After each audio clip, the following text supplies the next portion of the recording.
গাজীপুরের শ্রীপুরে যথাযথ মর্যাদায় পালিত হয়েছে মহান শহীদ দিবস ও আন্তর্জাতিক মাতৃভাষা দিবস। দিবসের শুরুতেই 21-এর প্রথম প্রহরে শ্রীপুরে কেন্দ্রীয় শহীদ মিনারের উপজেলা নির্বাহী কর্মকর্তা ইউএনও সজীব আহমেদ, শ্রীপুর মডেল থানার ভারপ্রাপ্ত কর্মকর্তা ওসি জয়নাল আবেদীন মণ্ডল, মুক্তিযোদ্ধা সংসদ, উপজেলা বিএনপি, পৌর বিএনপির, শ্রীপুর প্রেস ক্লাব, রাজনৈতিক, সামাজিক ও সাংস্কৃতিক সংগঠনের পক্ষ থেকে শহীদের পুষ্পস্তবক অর্পণ করা হয়। পরে সকল শহীদদের আত্মার মাগফিরাত কামনা করে বিশেষ মোনাজাত করা হয়।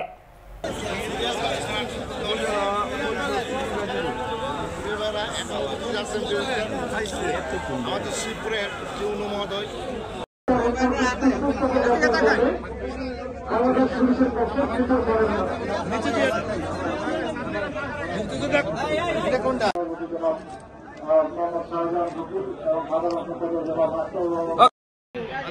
প্রশাসন রব্বুল আমিন যিনি আমাদের সন্তান আল্লাহ শহীদ রব্বুল আমিন